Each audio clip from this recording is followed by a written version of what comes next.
Oi, pessoal, sejam bem-vindos aí ao nosso canal mais uma vez. E antes de mais nada, nosso merchan de sempre, curta, compartilhe, envie então o nosso conteúdo aos seus amigos. Nesse dia então que a gente quer conversar um pouco sobre a esperança e de como nós estamos, a sociedade, de um modo geral, encontra sem esperança. A gente quer falar um pouco então sobre cura interior, né, a partir da palavra, sobre esse tema eu quero desenvolvê-lo aí no canal com mais tempo, tocar em alguns pontos teóricos a princípio, mas eu quero começar, né, com essa primeira conversa nossa, para a gente entender alguns aspectos sobre a questão da cura interior, um assunto que me chamam com muita frequência, que eu prego com uma frequência importante e que se fala muito, somente no âmbito aí dos grupos de oração de um modo geral. Pois bem, existe um contexto em que em que foi escrito o Livro das Lamentações. O Livro das Lamentações ele é atribuído ao profeta Jeremias, muito embora alguns autores creiam, né, acreditem, digam, postulam, né, que não tenha sido efetivamente Jeremias que tenha escrito, mas sobre o Livro das Lamentações, que é o tempo em que Jerusalém, a cidade sagrada, foi, na verdade, destruída, né? Foi saqueada, destruída pelo rei Nabucodonosor, isso aí por volta do ano 560 a.C., né? Alguma coisa em torno disso. Então pensem bem no contexto que nós temos aqui, né? Jerusalém é a cidade sagrada tanto para cristãos, quanto para judeus e também para árabes. E nesse contexto, né, a cidade, então, é a cidade sagrada, né, foi então saqueada, foi então destruída, né? E o povo se encontrava, então, na época, extremamente infeliz, extremamente sem esperança. E aí a gente pode ver isso através do próprio Livro das Lamentações, né? E aí no capítulo 3, no versículo 17 até o 23, diz da seguinte maneira: a paz foi roubada de minha alma, nem sei mais o que é felicidade. E eu penso, perdi minha força e minha esperança no Senhor. A lembrança de meus tormentos e minhas misérias é para mim absinto e veneno.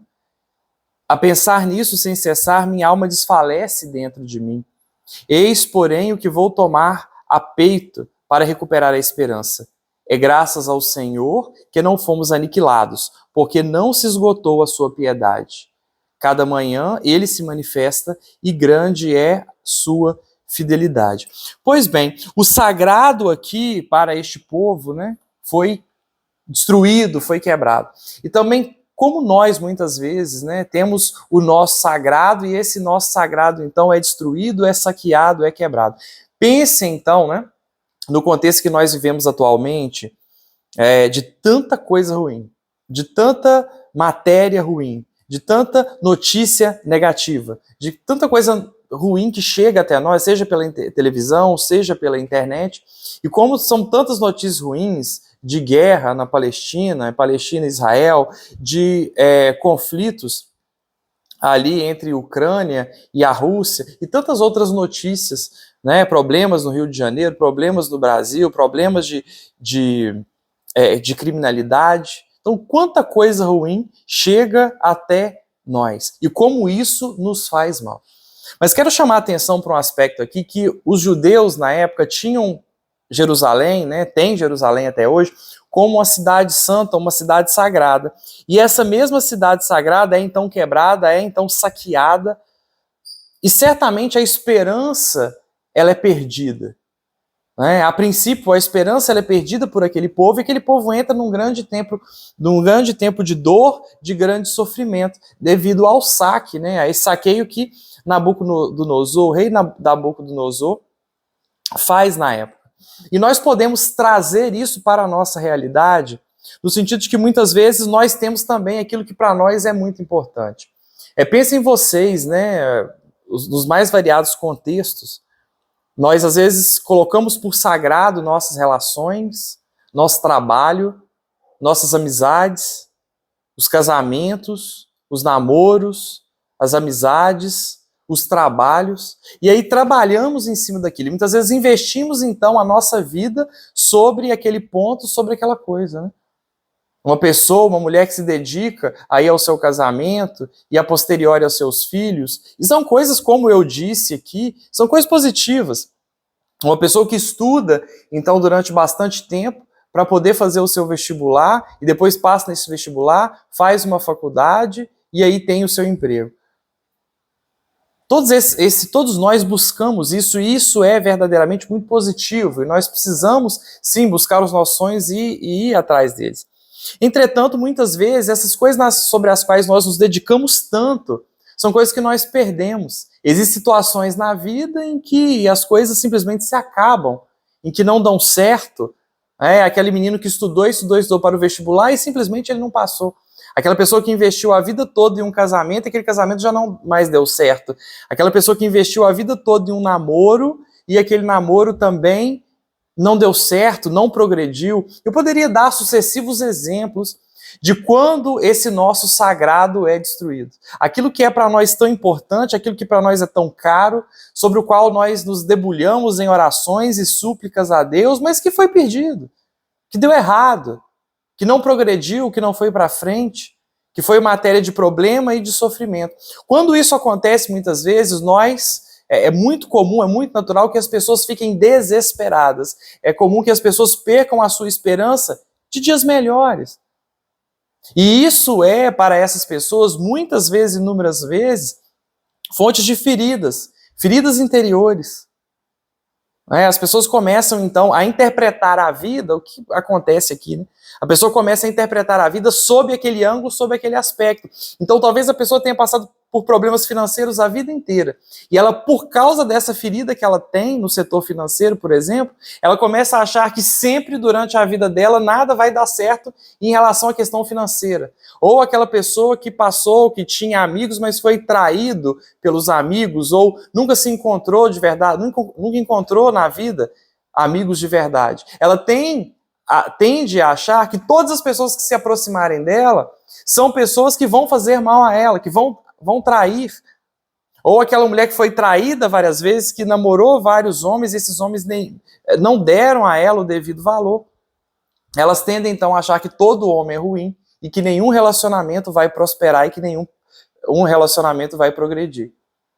Essas feridas acabam nos prendendo, né, e não permitindo que nós possamos fazer uma progressão na nossa vida. Elas ferem então o nosso interior. Porque nós fazemos interpretações totalmente erradas sobre os fatos que muitas vezes acontecem conosco. As pessoas tendem a achar que ou isso que está acontecendo é um castigo de Deus. Você pecou, você errou, e aí Deus, aquele juiz mau que está lá no céu com os olhos estatalados, observando as nossas mínimas atitudes para nos maltratar, para nos interpelar. Esse Deus vingativo que muitas vezes nos é ensinado, né? É uma possibilidade, você pode pensar dessa maneira e achar que, na verdade, é culpa de Deus que quis te fazer mal, que quis fazer com que você pagasse, então, pelos seus pecados. Você começa a achar que há algo de errado com você. Que você tem alguma coisa, um dedo ruim para escolher pessoas, para escolher romances, namoros, ou que você é um infeliz e que a vida, o universo, foi então ruim com você. E a pessoa entra numa neurose com pensamentos negativos e realmente a vida não progride, porque essa pessoa não consegue se curar dessas feridas. E ela é uma pessoa totalmente sem esperança. É totalmente sem esperança porque naquilo onde ela colocou muitas vezes a sua esperança, foi saqueado, foi quebrado, foi destruído, como Jerusalém foi saqueada, quebrada e destruída pelo rei na época. E o povo judeu se encontrava então ferido, lamentando, triste, ferido interiormente, sem esperança de dias melhores, de que coisas boas viriam. E aí nós encontramos muitas vezes pessoas assim, que não acreditam que as coisas vão melhorar, que não acreditam que as coisas vão progredir, porque têm ainda o coração ferido demais, machucado demais, pelas muitas coisas negativas que lhes aconteceram durante a vida. Mas a grande questão em si é que a gente não quer de nenhum modo dizer que a pessoa não deva, então, buscar os seus sonhos, os seus objetivos, Mas é que, por primeiro, o fundamento maior nosso precisa ser em bens, em valores que jamais passam, que ninguém nos tira. E isso é o próprio Jesus. Ele é o nosso sagrado. Não é uma cidade. O nosso sagrado não é uma pessoa, um relacionamento, o trabalho. O nosso sagrado, o mais maravilhoso, o mais precioso que nós temos é nosso Senhor Jesus Cristo.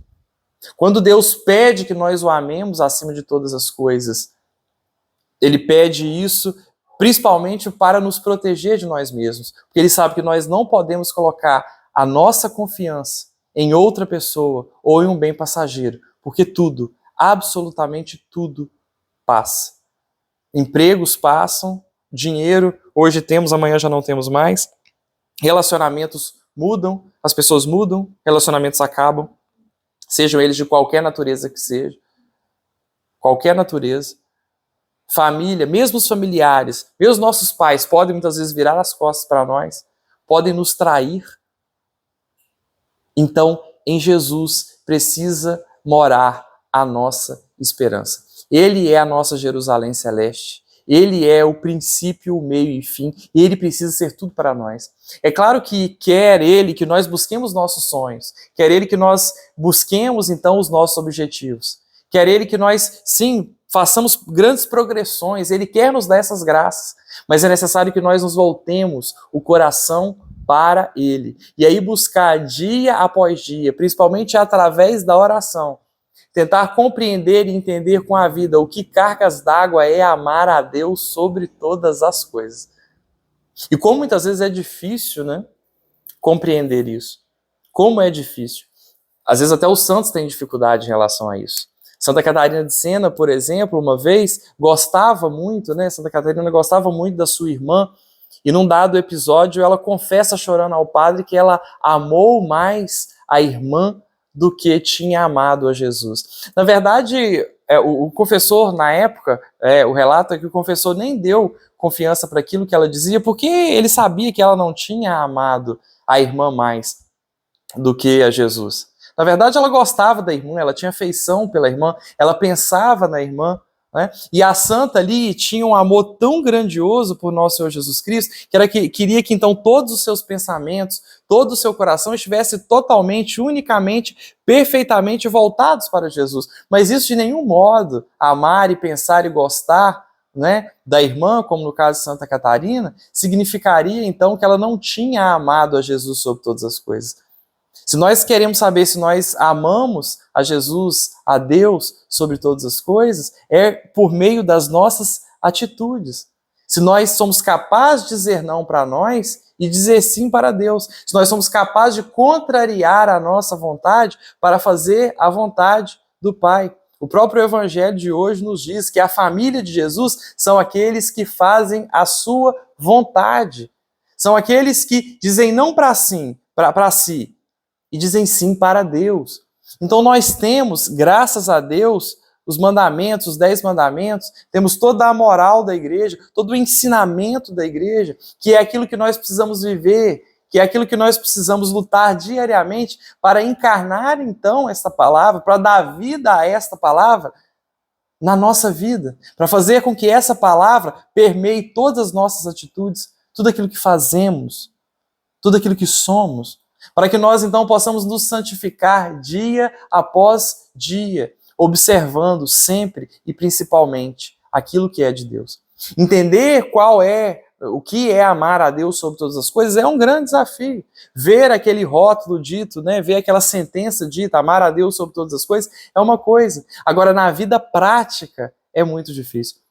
São Tomás de Aquino, muito bem, já nos ensinava, né, que a vida moral, né, que a moral é dada muitas vezes por generalidades, mas que a vida moral, a vida prática, ela é totalmente singular e totalmente particular. Então, entre aquilo que eu leio e aquilo que eu vivo, existe então um grande abismo. E há então essa grande dificuldade de nós pegarmos aquela teoria, aquela sentença, amar a Deus sobre todas as coisas, e fazer com que aquilo seja a nossa vida, mas nosso Senhor Jesus Cristo já nos ensinou que nós precisamos fazer a vontade dele.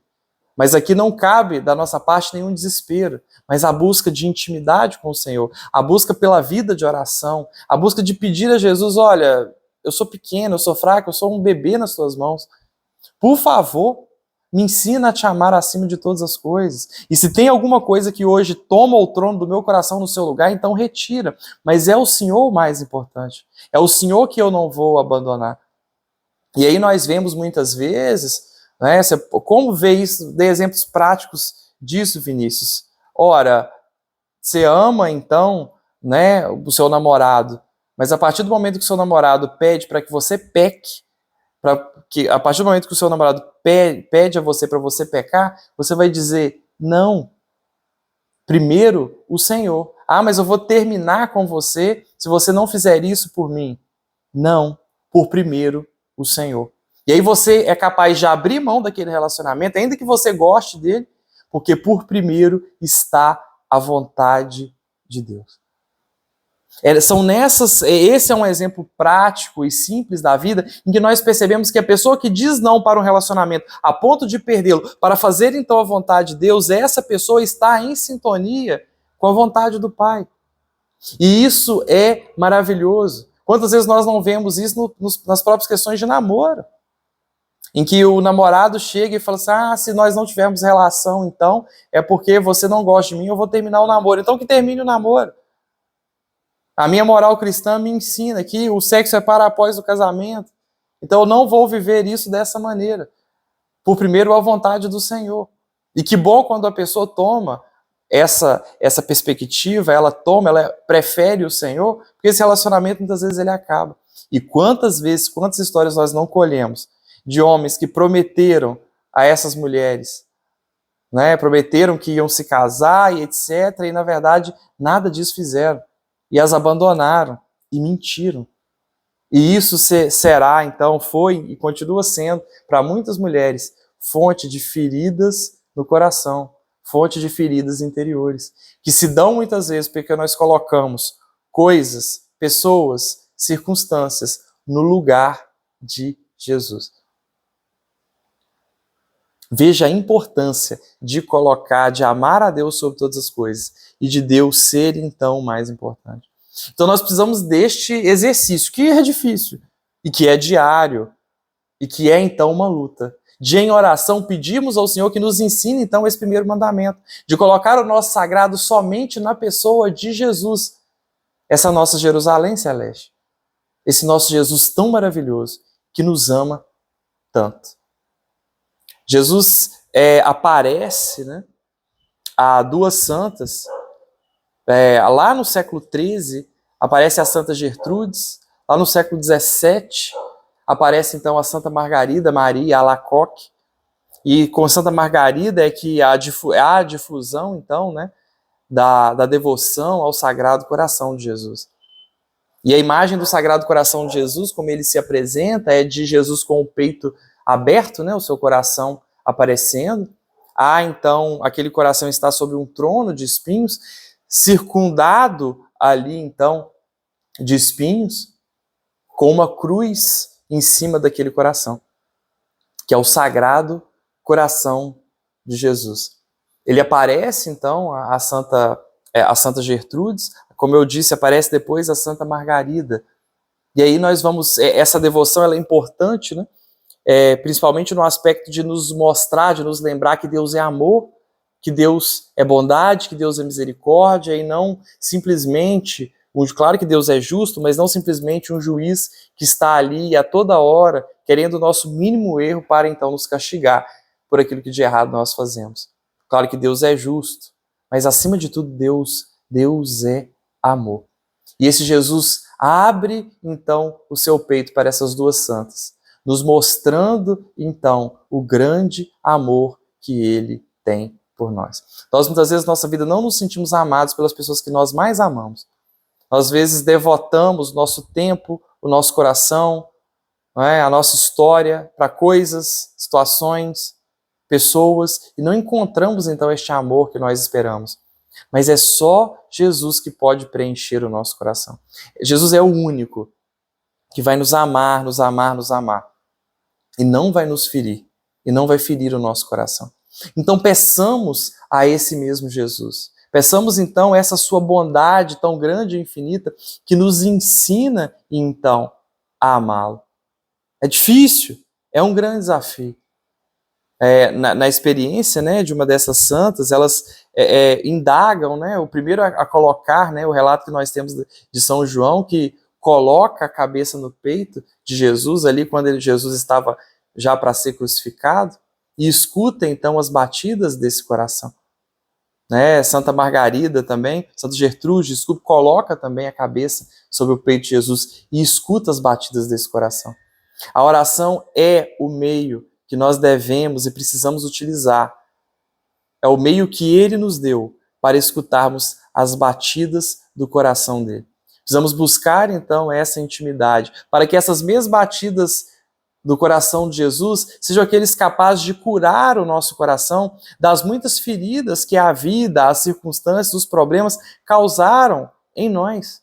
E assim curados, nós possamos amar melhor o próximo. Nós possamos então amar a Deus sobre todas as coisas. Peçamos a Jesus que cure o nosso coração das feridas que nós temos. São tantas, né? São tantos relatos. E aí a gente vai colhendo história, nos atendimentos nós vemos isso com uma frequência tão grande.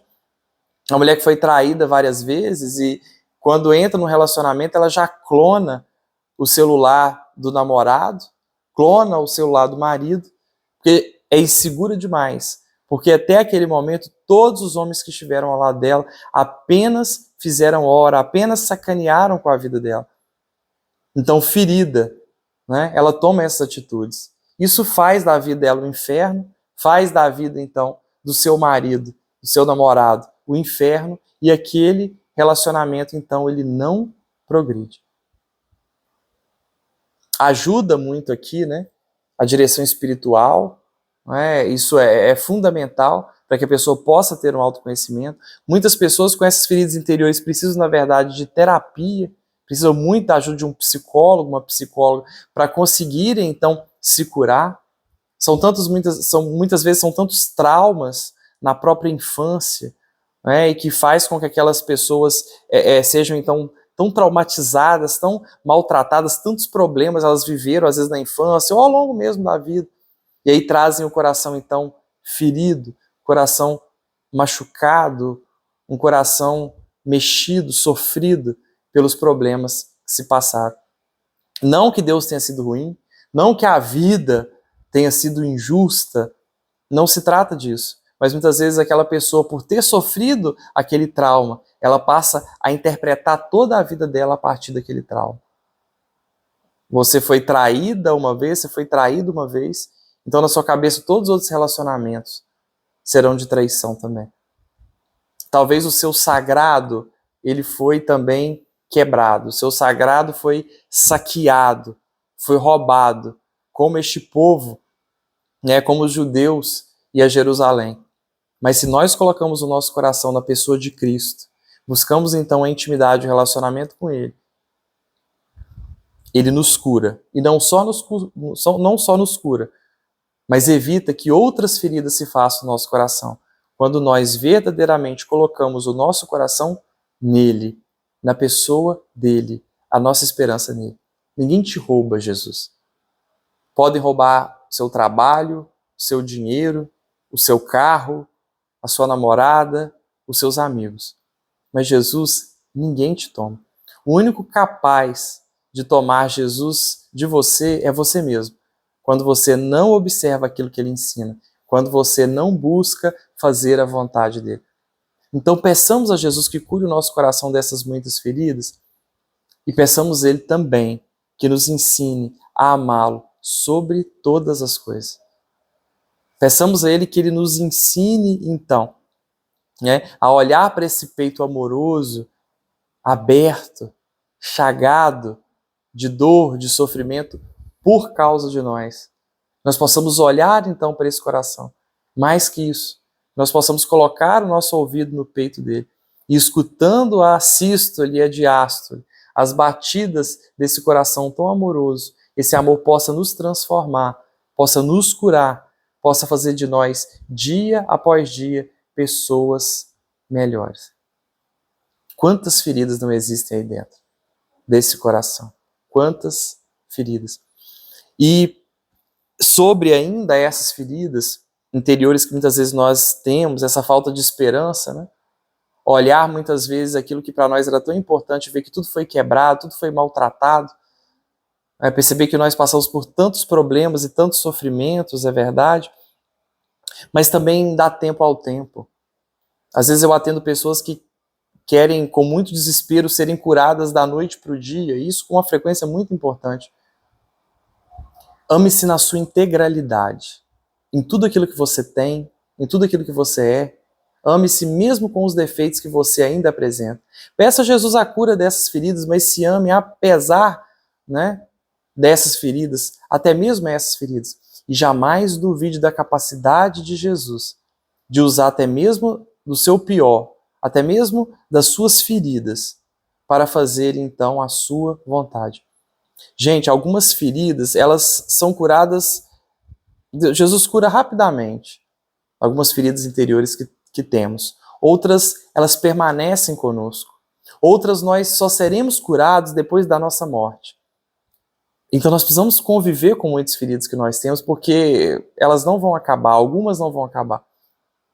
Nós carregaremos elas. Elas serão trabalhadas, elas vão melhorar, mas elas vão permanecer aí. Agora, por que será que Jesus permite isso? Pessoas de igreja, uma vida toda, com feridas interiores. Né? Eu tenho feridas. Você certamente tem feridas, mas por que então que ele nos cura de uma vez? Ele tem os seus motivos para isso. E aí a gente precisa, nesse momento, com sabedoria, aprender a conviver com essas feridas. Ele faz isso porque ele quer, né? Aquilo que nos ensina o apóstolo Paulo: a minha graça te basta. O meu poder se aperfeiçoa na fraqueza. Nós precisamos nos voltar sempre a Jesus. Se somos curados de tudo, se não temos a necessidade de retornar a Ele, nós vamos abandonar o relacionamento com Ele. Nós vamos nos perder. Então nós precisamos sim de retornar sempre a Ele. E é bom que nós tenhamos também essas feridas. Aquela que Ele permitir que nós tenhamos, que Ele não vai nos curar. É importante que nós tenhamos, porque para que nós possamos fazer esse movimento de retomada e através da oração pedir a força diária. A força para aquele dia, para suportar aquela dificuldade naquele dia. A mulher muito ciumenta, por exemplo, que fala: Senhor, me ajuda a não ter ciúmes hoje do meu marido, me ajuda então a me controlar, eu te peço a graça pelo menos só para este dia de hoje, amanhã então é um outro dia. A ter essa humildade de viver sob aquilo que Deus dá, porque essa é toda a nossa vida, é Ele que sustenta a nossa história, é Ele que sustenta o nosso coração. Então permitamos, então, né, vamos aceitar que algumas feridas nós não seremos curados. Mas Deus utiliza delas para que nós possamos retornar a Ele, para que nós sejamos mais humildes, para que nós sejamos mais humanos. E quantas vezes Deus utiliza das nossas feridas para fazer grandes coisas, para fazer a sua vontade. É aquela pessoa que, por exemplo, não recebeu o afeto materno ou paterno, e aí é muito carente, é verdade, muito carente. Mas com a graça do Espírito Santo, com o controle do Espírito Santo, aquela pessoa é extremamente afetuosa, aquela pessoa se torna atenciosa e é um excelente amigo, uma excelente amiga. E leva Jesus, a partir daquela atenção que ela dá na vida dessas pessoas, através também daquela ferida que aquela pessoa tem. Se ela não fosse ferida ali, se ela não tivesse passado por aquele trauma na infância, não ter recebido o carinho da mãe ou do pai, certamente hoje não seria um grande amigo, uma grande amiga, e através da amizade que ela tem com as outras pessoas, não revelaria Jesus àquelas pessoas. Então amemos também até mesmo as nossas feridas. Amemos todo o nosso ser na integralidade daquilo que Ele é, na complexidade daquilo que nós somos. Isso é maravilhoso. Isso também é ser curado.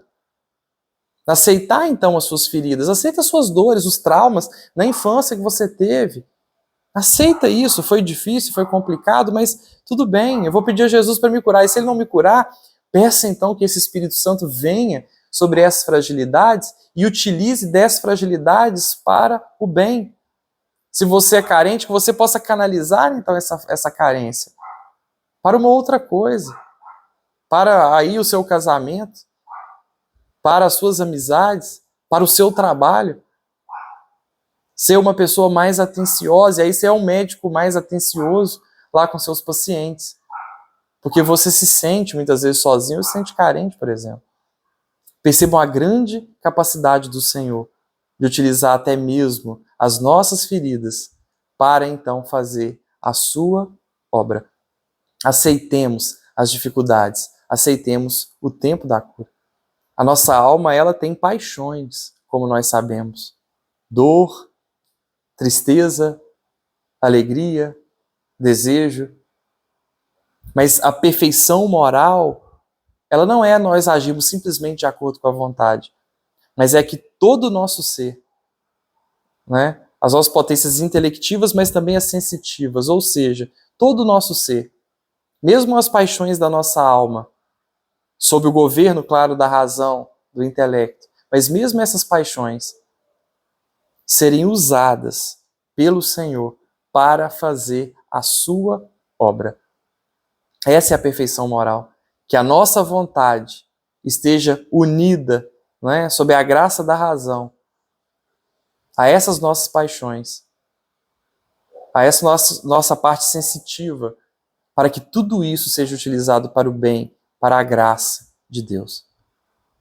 Essa é a perfeição dessa integralidade, né? Essa é a busca da perfeição que nós precisamos ter, de sermos humanos, mas de sermos também divinos. De pedirmos a Jesus pela nossa cura, mas de esperarmos também pelo tempo dela. E acreditar em Jesus e no seu poder, ainda que essa cura não aconteça. E pedir a Ele que visite o mais profundo do nosso ser, a nossa miséria, para que mesmo as nossas fragilidades e fraquezas sejam utilizadas por Ele para fazer a sua obra. Essa é a vontade dele, essa é a vontade do seu sagrado coração. Esse é o nosso processo de santificação. Uma pessoa totalmente curada, né? Nossa, que coisa boa. Essa pessoa é até chata. Se essa pessoa existisse, ela não existe. Essa pessoa ela não existe. Certamente seria até chata. Porque são essas fragilidades que muitas vezes, usadas pelo Espírito Santo de Deus, são o tempero, né? O tempero da nossa personalidade, o tempero daquilo que nós somos. E Deus tem a capacidade e utiliza delas, se nós dermos então abertura. Claro que todo o excesso ele precisa ser retirado, ele precisa ser trabalhado. É claro que essas nossas potências sensitivas, né, as paixões da nossa alma, precisam estar sob o governo da nossa razão. Mas não duvide da capacidade do Sagrado Coração de Jesus de utilizar até mesmo das suas feridas para fazer grandes coisas. Peça a Jesus pela cura. Saiba esperar por aquelas que ainda não chegaram. E aquelas que, porventura, não acontecerem, tenha por fé e peça a Jesus que utilize delas para fazer a sua obra. Glória ao Pai, ao Filho e ao Espírito Santo, como era no princípio, agora e sempre. Amém.